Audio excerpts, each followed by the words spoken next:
Bien, señores, le damos la bienvenida al doctor Jorge Subero Isa. Doctor Subero Isa es un expresidente de la Suprema Corte de Justicia, abogado, es profesor universitario, autor de varios libros. Queremos agradecer y valorar su presencia aquí. El doctor Subero, tanto desde su posición de presidente como antes y después, ha sido muy consecuente con este medio. Siempre nos ha brindado su aceptación para asistir a nuestros medios. Gracias, doctor. Le damos la bienvenida. Queremos aclarar algo. Como el doctor Subero estuvo sonando mucho durante la semana pasada, queremos decir que este encuentro estuvo coordinado desde mucho antes de lo que usted estuvo conversando con otro medio, en el cual habló de un tema que, por cierto, no fue la primera vez que lo trató, ni ha sido una exclusiva lo que dijo acerca de la politicidad del fallo de la Sunland. De manera que queremos aclarar que esta entrevista, esta conversación, estuvo coordinada desde mucho antes de esa fecha. Doctor, bienvenido. Muchas gracias, doctor Afín. Doctor, usted tiene un problema y es que cualquier pronunciamiento que usted haga, inmediatamente lo relacionan con la posición que usted acaba de determinar y es incómodo realmente tener que tratar cosas de las que usted tiene, no solamente información privilegiada, sino también experiencia y juventud suficiente para no tener que guardarse todas esas cosas.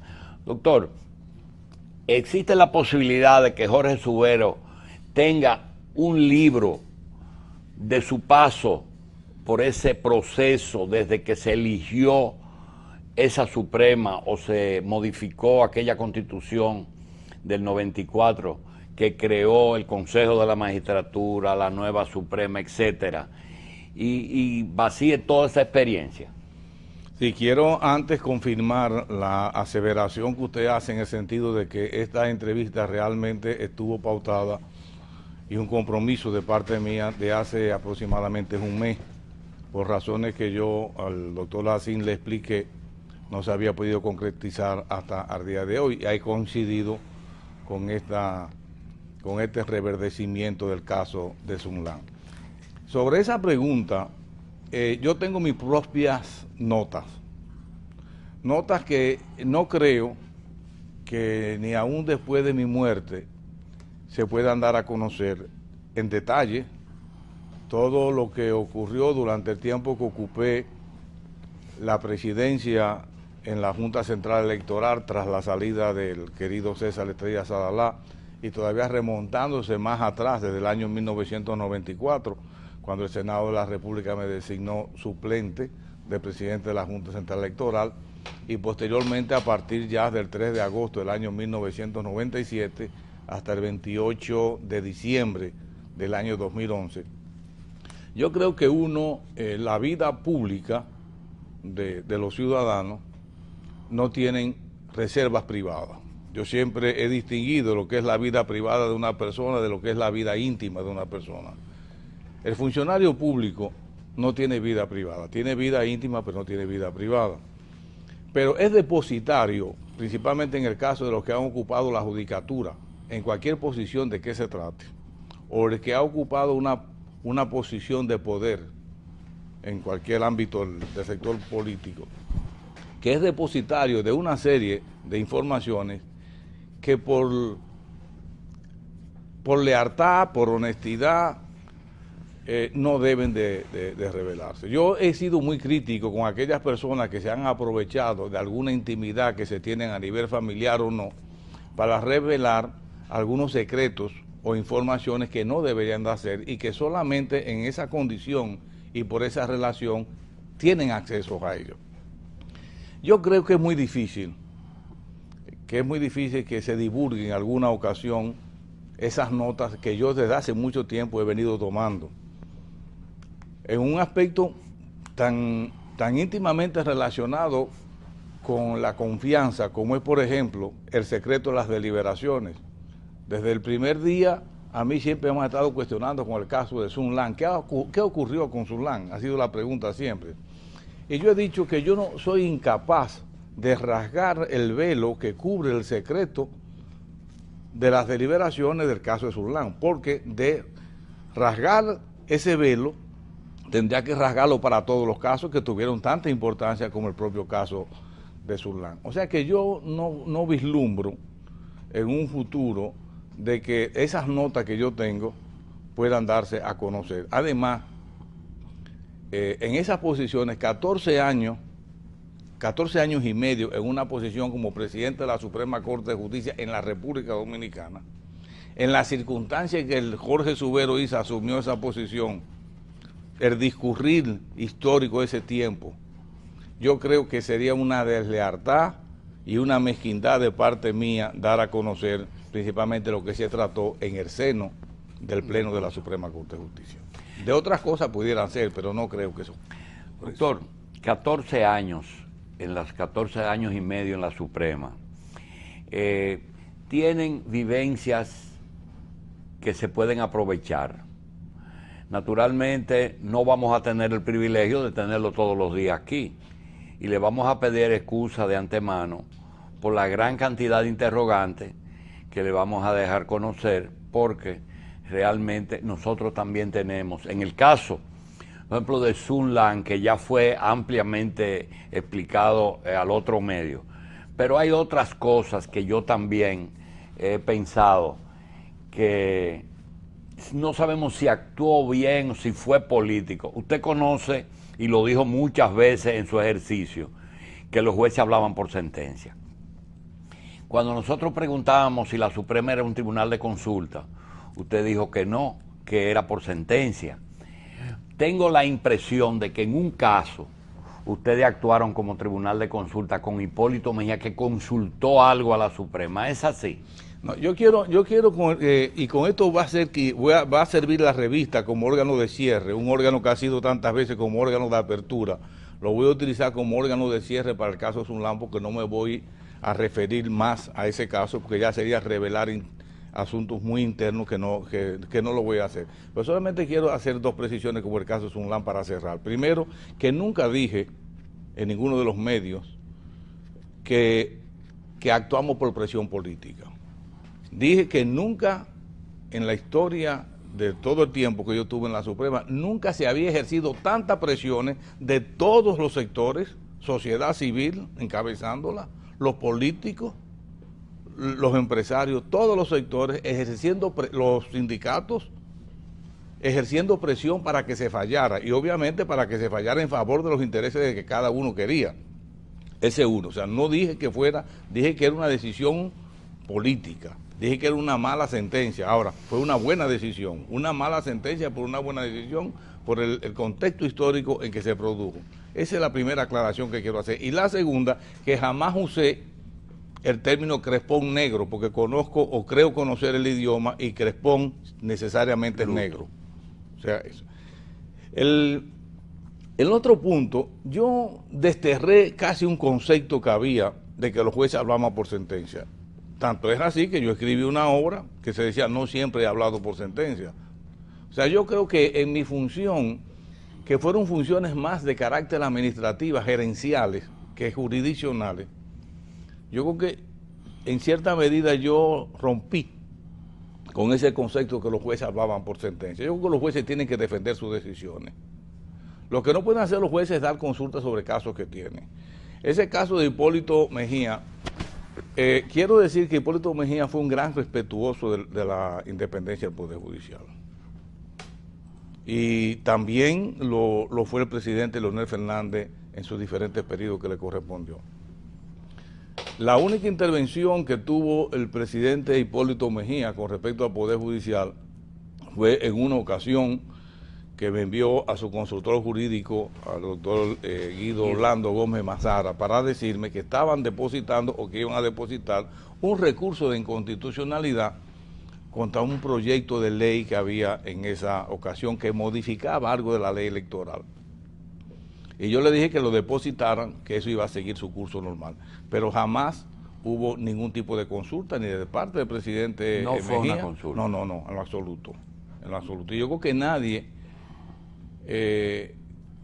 se atrevía, porque yo le decía, advertía a la gente, decía, no vengan a proponerme nada porque lo voy a decir a los medios de comunicación. Nada que para mí yo considero que sea deshonroso, que sea deshonesto o que vaya a violentar mi posición de independencia. Y cuando usted dijo, el presidente Fernández tenía confianza, pero no estaba seguro, ¿usted lo dijo? Bueno, el Contexto. El concepto no fue mío, fue un amigo que después de mi salida de la Suprema, mi casa quería ir todo el mundo. Yo dije, no deben de ir porque me están dando como un pésame, yo realmente no soy un muerto, yo estoy viviendo una nueva etapa. Y puse un stop a muchísimos amigos que querían ir, pero hubo uno de esos amigos que me hizo esa apreciación, tuvo ese concepto, dice, mire, yo creo, me dijo, porque fue un alumno muy querido, me dijo, profesor, yo creo que el presidente Fernández se sentía con mucho confort con usted, pero no se sentía seguro. Bueno, es una apreciación que yo respeto. Las relaciones con el presidente Leonel Fernández, siempre le he dicho, fueron relaciones excelentes, obviamente, en el plano familiar, en el plano personal, en el trato del tú a tú, fueron mucho mejores que en el plano institucional. Yo creo que Leonel sabía para lo que yo daba desde el punto de vista de independencia, como tenían conocimiento la mayoría de mis amigos o las personas que me conocían. Bien, doctor, el proceso de elección de las autoridades judiciales por el Consejo de la Magistratura del que usted era miembro, para los que estábamos fuera, nos resultó curioso y hasta preocupante la posición suya ahí dentro. A veces nos dio la impresión de que el condenado era a su vez jurado de su propia sentencia. Es decir, ¿sabía usted que ese consejo no lo iba a confirmar, a pesar de que lo confirmaron como un juez y usted no aceptó, porque eso hay mucha gente que se ha olvidado? Sí. A usted lo que no lo confirmaron fue como presidente, pero sí como juez de la Suprema. Sí, llegó un momento en que yo no voy a decir que estaba seguro, porque en política nunca se está seguro de la posición del otro, de lo que piense el otro. Pero sí puedo confirmar que durante todo el tramo, diríamos posiblemente hasta un mes antes, no había duda. No voy a revelar las razones por las cuales yo decidí participar y optar por una nueva posición, pero en todos los discursos míos desde el año 2007 para acá, discursos principalmente que fueron pronunciados en ocasión del Día del Poder Judicial, yo siempre decía que yo me mantendría en la posición siempre y cuando obtuviera una especie de relegitimación en la posición.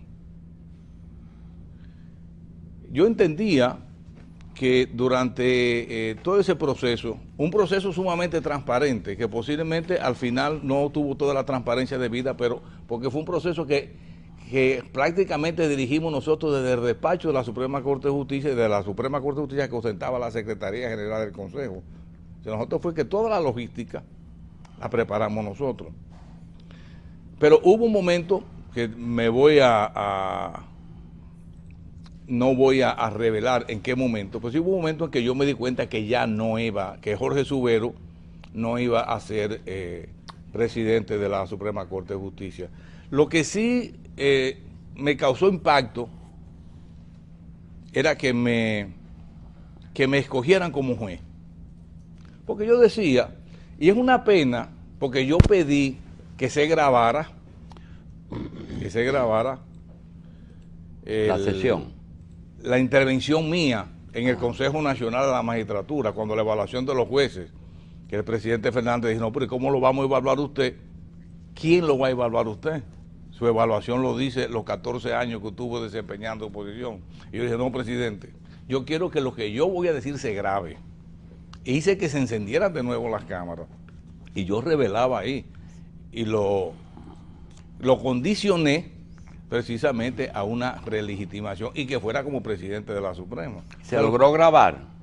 Se grabó. Ya. De que lo velaran después es otra cosa, pero y nunca pude obtener una copia de esa grabación donde yo exponía las razones por las cuales yo entendía que podía seguir. Ahora, hay algo que es importante. Si a mí alguien, y tenía muy buenos amigos, dentro del gobierno me hubiera dicho que el presidente necesitaba esa posición, yo no tengo ningún inconveniente, porque el país entero es testigo que en 5 ocasiones yo puse la posición a disposición del presidente, eso, del presidente de la República. Porque en la República Dominicana es un mito pensar que se puede ser presidente de la Suprema Corte de Justicia sin tener el beneplácito del presidente de la República. ¿Para qué un presidente necesita la Suprema? Un presidente de la República. Porque usted dice, si necesita el cargo, ¿para qué necesita un presidente otro poder público? En el caso mío no le valía de nada. O sea, el presidente de la República que pensaba que iba a tener el dominio del Poder Judicial a través del presidente de la Suprema Corte de Justicia se equivocó. Porque realmente yo nunca tuve absolutamente ninguna influencia y me pueden desmentir cualquiera de los jueces, de los 700 tantos jueces que se formaron en la escuela. Yo nunca tuve ninguna intervención, pero los presidentes entienden que lo pueden todo, principalmente en un país como la República Dominicana. Doctor Subero, es una opinión difícil, pero pensar la incondicionalidad de un presidente, todo el mundo sabe de los lazos que tiene el presidente Fernández con el actual presidente de la Suprema. Sin embargo, usted y yo sabemos que pensar en una incondicionalidad absoluta es un absurdo con ese juez y con cualquier otro, porque eso es imposible. No, yo estoy totalmente de acuerdo y debo de decir algo. Estamos hablando de que el actual presidente de la Suprema Corte de Justicia es uno de los más reputados juristas que tiene la República Dominicana, conocedor de la materia y un hombre honesto y un hombre serio. Y yo no creo que si se pensó de que era por incondicionalidad que se iba a elegir, yo creo que se equivocaron.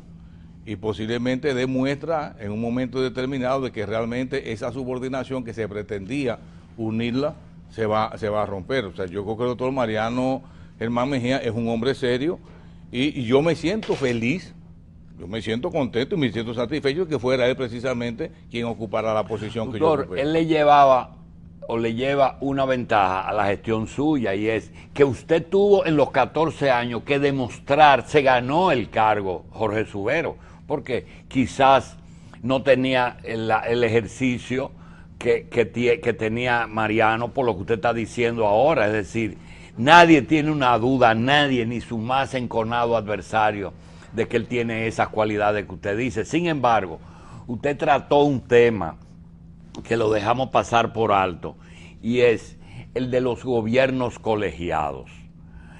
Doctor, usted le ofrecieron un cargo de juez de la Suprema después de haber sido 14 años presidente. Eso no pasa solamente ahí, pasa en el Congreso después que alguien es presidente del Senado, de la Cámara de Diputados, de la Suprema Corte de Justicia, de la Junta Central Electoral. ¿Cuál es el mecanismo psicológico que aunque el tribunal sea de 2 jueces, de 3, de 5, de 7, de 11, de 15 o de 16, es tan difícil ascender y luego volver a sentarse en un pupitre como miembro de un tribunal colegiado? ¿Cuál es el mecanismo, doctor? Mire, eso ocurre, le faltó el asunto de los guardias y la policía. También. Que nadie que a veces de jefe de la policía coronel. llega. Yo tenía, o sea, no tengo muchas reservas en que pudiera aceptar eso, pero en el caso del presidente de la Suprema Corte de Justicia de ese periodo, era sumamente imposible por una razón. Cuando nosotros llegamos al Poder Judicial, realmente el Poder Judicial era un órgano jurisdiccional del Estado, era un órgano de la función judicial, no era realmente un poder del Estado como nosotros lo dejamos. Para mí era una posición insostenible, que luego de ocupar la posición cimera, donde de una manera o de otra los jueces o me respetaban o me temían, una de las dos, yo estoy hablando a nivel general, ocupar una posición subalterna. O sea, no, donde quiera, la huella mía, y se lo decía al presidente, cuando yo le dije al presidente que no aceptaba esa posición y se mantuvo en el secreto del Consejo Nacional de la Magistratura, cuando yo le dije ahí mismo que yo no aceptaba, y le expliqué las razones.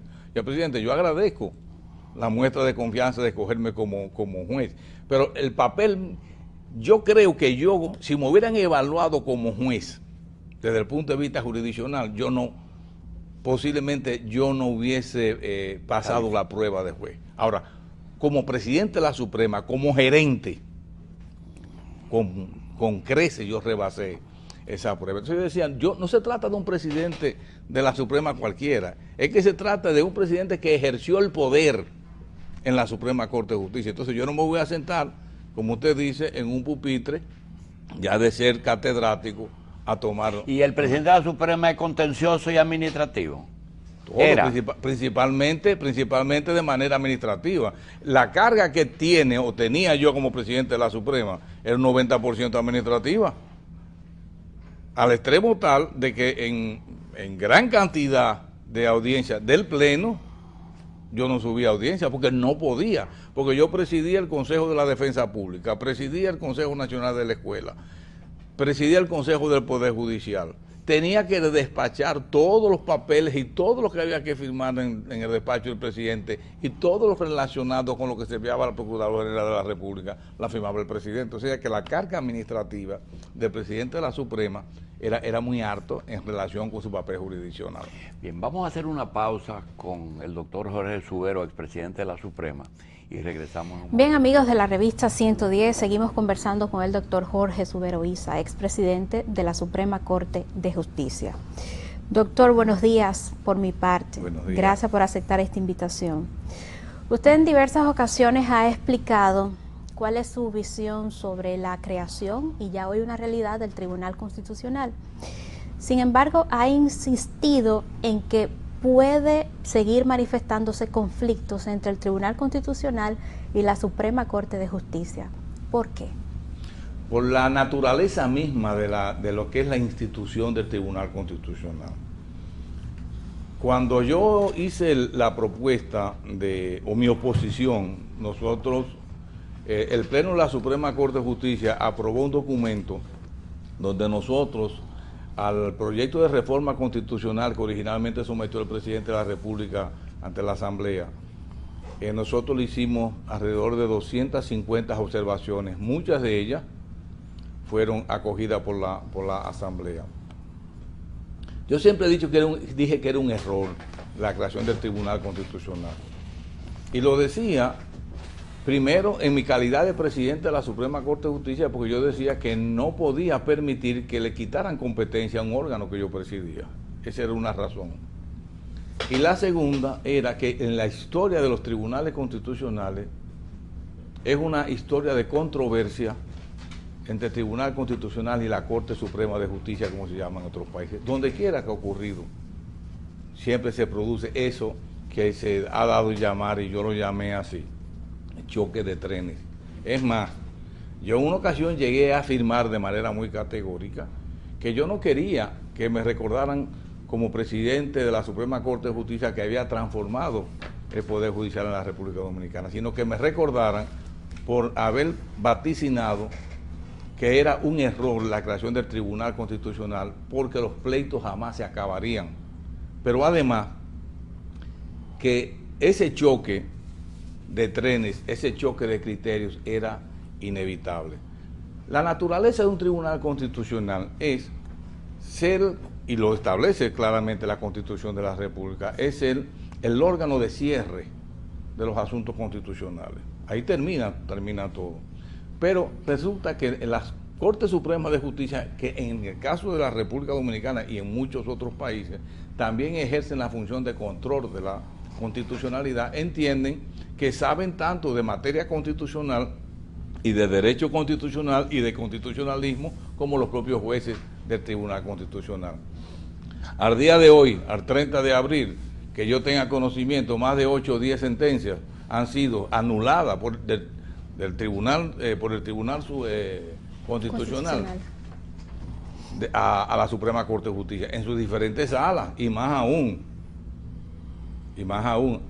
de cámaras o de salas reunidas que constituye el máximo órgano casacional de la República Dominicana. O sea que es cuestión de la naturaleza, no importa que sean los actuales miembros del Tribunal Constitucional, es la naturaleza misma que da lugar a esas confrontaciones. Ha ocurrido en España, ha ocurrido en Colombia, ha ocurrido en Bolivia, ha ocurrido en Chile, donde quiera que coexisten eso, porque es un modelo europeo. O sea, el modelo de América Latina es el modelo norteamericano, el control difuso. Estados Unidos, México, Argentina, Uruguay no tienen tribunal constitucional. Lo que yo pretendía era que única y exclusivamente con la finalidad de aligerar la carga de la Suprema Corte de Justicia, porque había muchos recursos de inconstitucionalidad, era que dentro de la propia Suprema Corte de Justicia se creara una sala adicional, que sería la cuarta sala, pero formando parte de la Suprema Corte de Justicia. Doctor, yo creo que todo el mundo tiene algo que quiso ser. A mí me apasiona el derecho y la judicatura. Y quería preguntarle si realmente cuando se sale de una posición de jefe de uno de los poderes públicos, quedan tantas cosas pendientes. Yo no sé cuántos casos hay pendientes de fallos o pendientes de última instancia, por casos complicados, por revisiones de casos, por apelaciones o por sencilla burocracia o inoperancia de parte de algunos jueces. Y como usted tuvo que luchar entre la independencia del juez como tal y el juez subalterno administrativamente, es decir, que usted tiene que respetar a ese juez y no meterse con su criterio, pero por otra parte tiene el derecho y la obligación de exigirle un determinado rendimiento y un cumplimiento. Yo pregunto, ¿cuántos años a juicio suyo debe de permanecer un funcionario judicial que haya salido de la función de juez sin ejercicio privado, por información privilegiada, por conocimiento de casos que están pendientes, por conocimiento de detalles? Y lo peor es, los jueces no hay que vigilarlos. Cada sentencia es una fotografía de su capacidad. Por una sentencia, usted examina a un juez, conoce si hubo falta de pruebas, conoce si estuvo bien motivada. Es decir, cada sentencia es un juez. Doctor, el juez que sale de la judicatura debe permanecer algún tiempo el Estado pagándole para que no ejerza. Mire, creo que fue en este mismo programa, alguien me dijo que se había cuestionado precisamente cuando yo lancé mi proyecto de consultoría. No sé hasta dónde sería así. Fue privado que hablamos en Antelia. Bueno, pero alguien me dijo eso. Lo habíamos privado nosotros dos. Pero no hay ningún impedimento salvo el impedimento ético. La ética es el problema de la República Dominicana, como es la mayoría de los problemas en el mundo. Ya se habla de la ética en los negocios, de la ética en la política, de la bioética. En el periodismo. En periodismo se necesita ética. O sea, la ética es el único valladar que en la actualidad tiene las actividades humanas para no desbordarse de los límites de la prudencia. Pero la ética está en el código.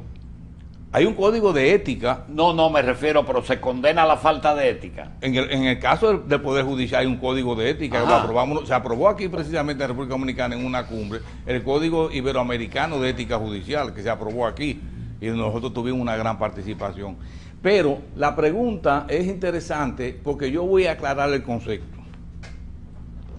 Cuando yo decidí un 31 de mayo del año 2012, o sea, el año pasado, a instancia de la familia, de que reemprendiera vuelo en el ejercicio de la profesión. Porque yo decía, bueno, yo tengo 64 años en esa ocasión. Los muchachos querían que yo no me quedara en la casa. Francia, mi esposa, tampoco quería que yo me quedara allá. Me imagino que para no fuera impertinente, supongo yo que en eso. Entonces, decidí lanzar un proyecto con dos personas. La condición, esa decisión se tomó el 31 de mayo y esperé hasta el día 6 de septiembre del año 2012, o sea, más de 9 meses, o casi 9 meses después de eso, con la finalidad de pensarlo muy bien y de que no se fuera a creer que yo estaba aprovechando algún tipo de información, como usted dice, de carácter privilegiado. No hay ningún impedimento. Pero yo dije, incluso en las palabras mías de pronunciamiento, que estaba respetando el plazo de viudez. El plazo de viudez es un plazo que hay en el Código Civil que impide que una mujer, que una viuda o que una mujer divorciada pueda casarse dentro de los 10 meses después de la muerte del marido o del divorcio, para evitar, al decir del Código Civil del año 1804, decir que hubiera una confusión de embarazo. Eso hoy ya con los estudios de ADN y una serie de prácticas se ha ido disminuyendo, pero legalmente existía. Es así, ¿no? Y existe.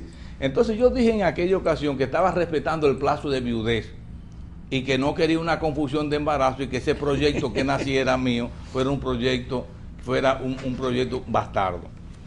Pero hay ejemplos, por ejemplo, el ejemplo mío, el referente mío, no solamente por vínculos familiares que existían, sino por vínculos de amistad y por las condiciones de hombre de bien.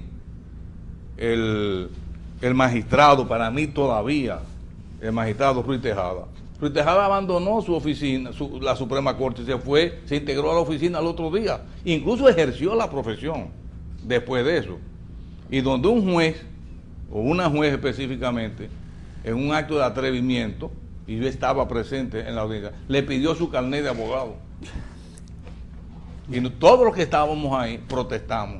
El magistrado Contín Aybar, un honorable que dije que era el más fiel servidor público que ha tenido la República Dominicana, salió en uno de sus al terminar la Suprema Corte, se va a su oficina, o se va a la oficina, él no tenía oficina, una oficina privada. Don Manuel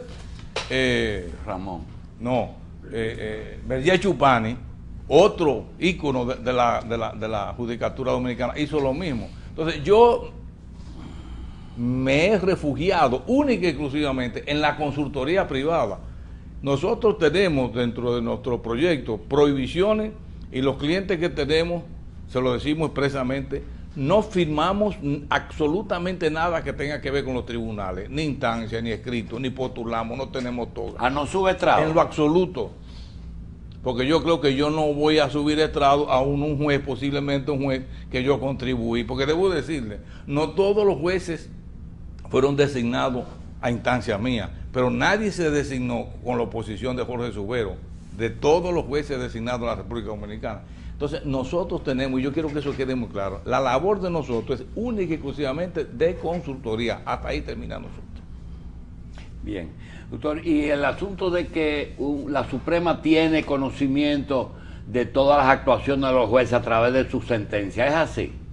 No, y se me olvidó esa parte. Yo actué con mucha independencia. Debo decirle que cuando nosotros llegamos a la Suprema coincidió con una modificación a la ley orgánica de la Suprema. Por primera vez se inauguran 3 salas diferentes, 3 cámaras, como se llamaban. Y yo fui que compuse esas cámaras, integré esas cámaras mediante un auto que se llevó al Pleno de la Suprema Corte de Justicia. Pero además se inauguró la independencia entre ellos. Yo no intervine absolutamente nunca, en ningún caso, frente a las otras salas. Nunca. Ahí están los jueces, que están vivos la mayoría. Cada uno era responsable, como con los jueces inferiores. La única intervención mía era que enviaba una comunicación requiriendo el fallo.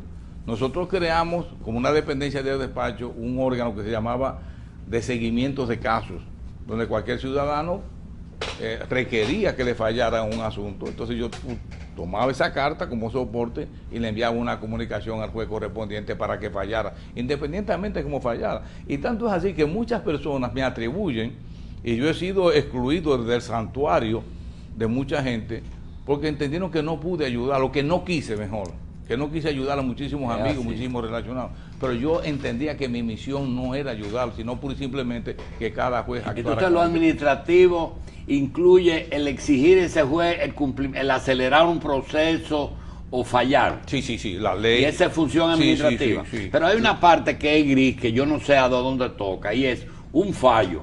Ustedes tienen una apelación, ven el expediente y se dan cuenta, o por los medios, de que se debe recurrir, es decir, o el plazo se puede vencer o algo. ¿Puede la Suprema a un ministerio público o a un juez o a alguna instancia decirle, mira, está dejando pasar el plazo? ¿Lo puede hacer? No, en lo absoluto. No. No, en lo absoluto. Es un asunto de independencia, no se puede. Las partes son los grandes actores en los procesos y el Ministerio Público. Ya el juez que hace eso será trasciende los límites de su competencia. No puede hacerlo bajo ninguna circunstancia. Doctor, la justicia a la luz de los medios de comunicación en el mundo completo siempre generan polémica. A veces el Poder Judicial no se siente cómodo y los medios de comunicación tampoco con algunos accesos. La pregunta es la siguiente: ¿favorece usted legislaciones más restrictivas para el acceso de los medios de comunicación en la cobertura de temas judiciales ante la realidad de que la noticia está un poco espectacularizada, está un poco amarilla? ¿Qué usted piensa? No, en lo absoluto. Yo creo que la enfermedad, el remedio sería peor que la enfermedad. Yo no creo en los límites de la información. Yo creo que de una manera o de otra los medios de comunicación han contribuido a la transparencia de la actividad pública. Pero usted cree en la ética de la información, ¿verdad? Sí. Ahora voy en eso que apunta Machi. Desde luego, hay un principio ético en periodismo como lo hay en todas las informaciones. Ahora, ¿quién lo define? ¿Quién lo establece? O sea, ¿cuál es la línea fronteriza de esa libertad de información a esa libertad ética? Bueno, la ética es la que debe servir. Eso va en cada conciencia y en cada interés. Y a la formación del profesional de la comunicación. O sea, está íntimamente ligado eso. Y el interés. O sea, en un país como el nuestro, donde todo el mundo... A mí me pedían, por ejemplo, un fallo, y yo sabía que no iban a que fallara, sino que fallara a favor. O sea, nadie iba al presidente de la Suprema Corte de Justicia o a donde un juez, mire, yo quiero que me falle eso. No. Subyace la idea, falla, pero falla a favor mío. Entonces, eso ocurre con los medios. Se ha criticado, por ejemplo, con los juicios paralelos que se dice que se llevan a través de la prensa. En el mundo entero es eso. Ahora, el juez tiene que tener la suficiente entereza de hacer abstracción a eso que están diciendo los medios de comunicación. Pero no se ejerce algún tipo de presión hacia ese juez a través de los medios de comunicación, eso llamado juicio paralelo. Sí, son juicios paralelos, las presiones, pero el juez que se deje presionar. Ahora, yo le aseguro que los jueces que se están formando en la Escuela Nacional de la Judicatura, donde no intervienen abogados en calidad de profesores, sino que son los propios jueces, los formadores, están formados de manera tal que traten de aislarse lo más posible de las opiniones de los medios de comunicación. Usted mencionó como un paradigma lo que ocurre en la justicia norteamericana, generalmente. Allá no se puede comentar públicamente lo que está pasando interiormente. No se puede incluso entrar con una cámara. Con una cámara al rol de un... Sí. Y hay países, por ejemplo, en Puerto Rico, por ejemplo, está prohibido la transmisión de cualquier audiencia en vivo. En Alemania está prohibido el acceso de la prensa a las salas de audiencia. Aquí depende. Aquí hay más libertad, porque aquí solamente hay una etapa que el Código Procesal Penal veda y la propia Constitución, que es la etapa de investigación. O sea, no se quiere con una etapa de investigación de lo más probable es que usted no sea culpable, que usted sea inocente, pero ya cuando viene a ver el daño está hecho. Pero yo creo y coincido con Machi, yo creo que el punto a definir está en el criterio ético que se tenga de la profesión. Doctor, yo no quiero dejar dos o tres temas. Uno es, así como otros poderes no deben ni lo hacen intervenir en el judicial, puede existir un antecedente de que un juez de una instancia inferior a la Suprema, antes de emitir un fallo, pueda consultar, debido a que es un caso complicado, políticamente difícil, y decida ir ese juez a la Suprema y dice, mira, me llegó esto, ayúdenme. ¿Puede ocurrir eso? Mire, en el caso mío, que es por el cual yo puedo hablar, en muy pocas ocasiones fueron jueces inferiores a consultar, principalmente cuando eran cuestiones de Estado. Asuntos de de ¿Y qué se hace con ese juez cuando va a consultar? ¿Se le da su opinión? No, lo que yo hacía, Sí. no sé lo que hagan, lo que yo hacía decía, es una responsabilidad suya. Ahora, la decisión que usted tome yo la apoyo. Bien. Doctor, ¿puede ser que un medio o que un caso se haya batido tanto en los medios en que ya haya un prejuiciamiento o prejuicio de parte del juez competente frente a un caso y la Suprema se vea obligado a intervenir para posponer o para sobreseer un caso por exceso de presión social? Sí, en el caso de Sunlan, por ejemplo, yo asumí la responsabilidad y la sigo asumiendo históricamente de que ese caso no se colocó en agenda para conocimiento del Pleno hasta que las elecciones no pasaran. ¿Por qué? Porque ese caso fue utilizado por un partido político como bandera electoral en esa ocasión. Cuando la Cámara de Cuentas era contencioso administrativo, algunas auditorías la pospusieron por razones de que algunos, por ejemplo, en el caso de la Junta Central Electoral, porque estaban en medio de elecciones, y en el caso de la Liga Dominicana, porque Amable era candidato. Eso se puede justificar, ¿verdad? Es decir, que se posponga una acción. Yo creo que no. En el caso de la Suprema, pura y simplemente es que no queríamos, y yo asumí la responsabilidad de que no se usara ese caso como una bandera política. Y por eso dije, ese caso de Sunlan, yo creo que fue una buena sentencia porque nadie quedó contento.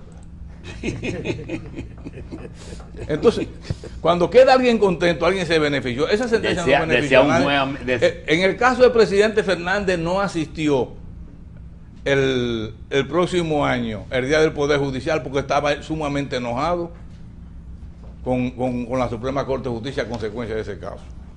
Los partidos de la oposición sumamente enojados con nosotros, en una decisión que no se dijo ni una cosa ni otra porque se declaró inadmisible, o sea, no se conoció nunca el fondo. Lo único que se dijo en esa sentencia fue que era una obligación del presidente enviarlo al Congreso. Esto está abierto, bueno, no sé ahora con los plazos, pero perfectamente pudiera volverse, pero realmente no sé. Doctor, negación de justicia tardía es negación de justicia. Obviamente que sí. Por eso es que el Código Procesal Penal sanciona a aquellos jueces, y principalmente a los jueces de la Suprema Corte de Justicia, cuando no fallan en el tiempo que establece el mismo código. Ese exceso de intervención del Banco Central en los casos de los bancos, ¿no suplantó un poco y condicionó a los jueces en razón de que la autoridad competente conocía más la materia que los jueces en ese momento? Es decir, un funcionario del Banco Central sabía más de economía bancaria que el juez competente. Pero yo no diría que lo condicionara, sino que lo impulsó. No lo suplantó. No, yo creo que no.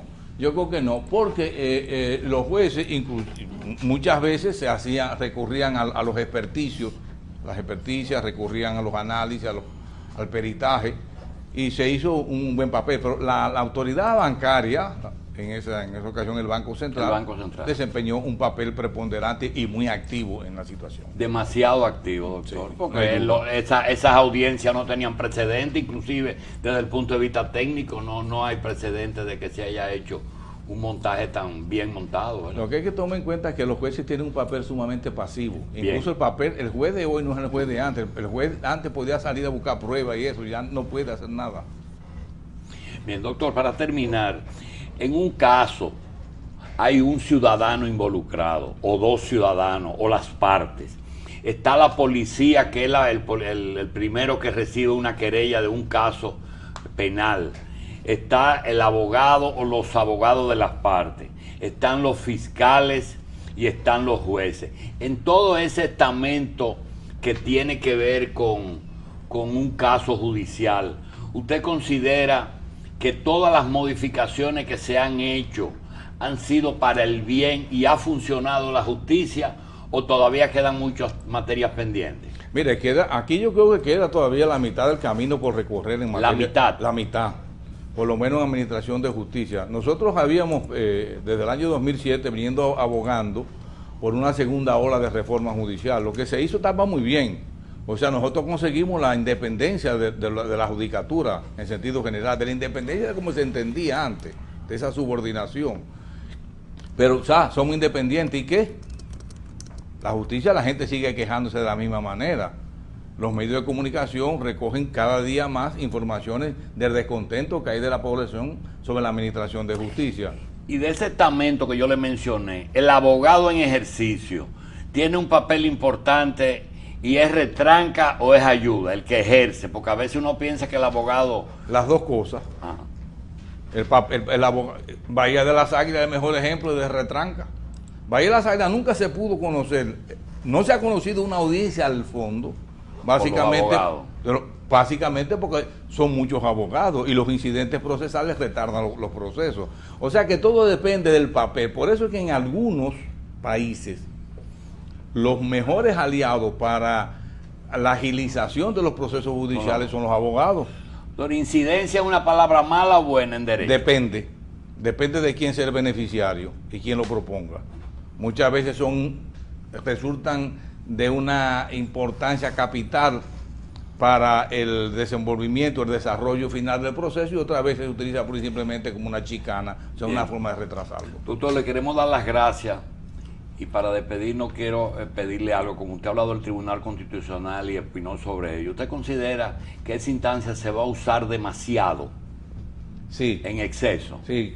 Y creo que va a ocurrir lo mismo que ha ocurrido actualmente con la cuarta sala de Costa Rica, la sala constitucional, que el éxito la puede matar. ¿La justicia está mejor o peor que antes? ¿Antes de cuándo? Que antes de su gestión. No voy a juzgar eso. Que antes de usted. Yo diría que los jueces son más independientes. Ya. ¿Y más trabajadores? Posiblemente. Bien. Doctor, gracias. Muy amable. El doctor Jorge Subero Isa, expresidente de la Suprema Corte de Justicia, a quien le agradecemos muchísimo haber estado con nosotros. Ojalá se entusiasme y de vez en cuando pues venga por aquí a hablarnos sobre temas específicos. Doctor, gracias. Muchas gracias.